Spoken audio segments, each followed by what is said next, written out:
Nandito pala ako sa ilog mga boss, sa Barangay Linda. Sakop na to ng Barangay Linda mga boss, nabunturan. Kasi tinitingnan ko kung may hinog na po yung pangi na pinuntahan ko dito nung nakaraang buwan mga boss na namulaklak pa. Hingi tayo ng bunga.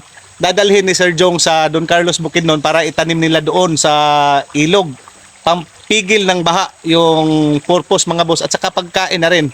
Kasi yung pangi mga boss, pag maganda ang pagpaproseso mo sa buto, sinusunod mo yung pagproseso sa buto mga boss, ay nakakain po, edible po yung buto. Pero may mga nakikita na tayo sa Facebook mga boss na kinakain yung laman na parang kakao. So yan mga bossing, papakita ko sa inyo yung puno ha. Nandito lang naman ako. So yan yung puno ng pangi nasa taas. So ipo-focus natin yung camera doon.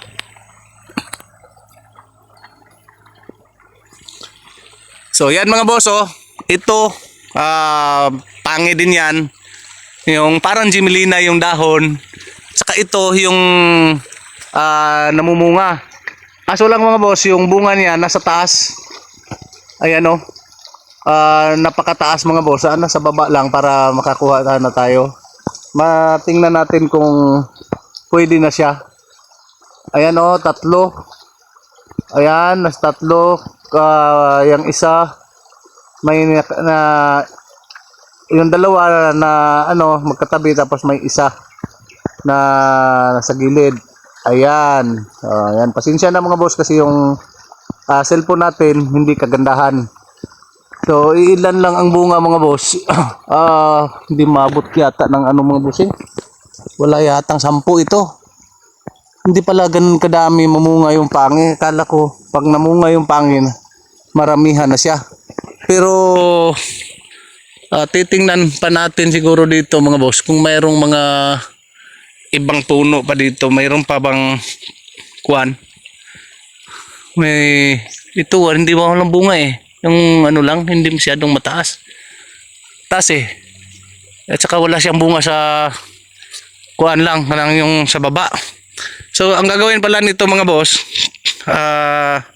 kaya ako'y pinapapakuha ng pangi kasi magtatanim siya ng si Sir Jong Flores sa tabi ng sapa nila mga boss. Kasi nga yan pang pigil ng baha. Para siyang baliti yung puno niya. So wala tayong info nito kung ang halimbawa gagawin mo itong bahay ay maganda din. Ito yung pangi yan parang Jimelina yung dahon, malalapad. Ito pangi din. So, ito namumulaklak to nung nakaraan. Nag-expect ako nito na makakuha tayo ng bunga sa malapit. Kaso lang wala eh. Nasa taas. Ngayon taas yung bunga pero walang 10. Nasa mga 5 lang yata. Naku, paano yan kukunin? Siyempre hindi natin yan kukunin kung wala may-ari. Hindi pa naman yata yan hinog mga boss. Antabayanan ko lang. Kasi hindi yata. Ayan ito sabi nila namumunga daw to. Hindi yata tagbungan ng pangi mga boss. Nagkataon lang na may bunga ngayon. So ito palang ilog na to mga boss. Dito pala ako namimingwit lagi. Kaso lang ngayon hindi pwedeng mamingwit pag ganyan ang ilog na pakalinaw. Makikita tayo ng isda na istorbo sila.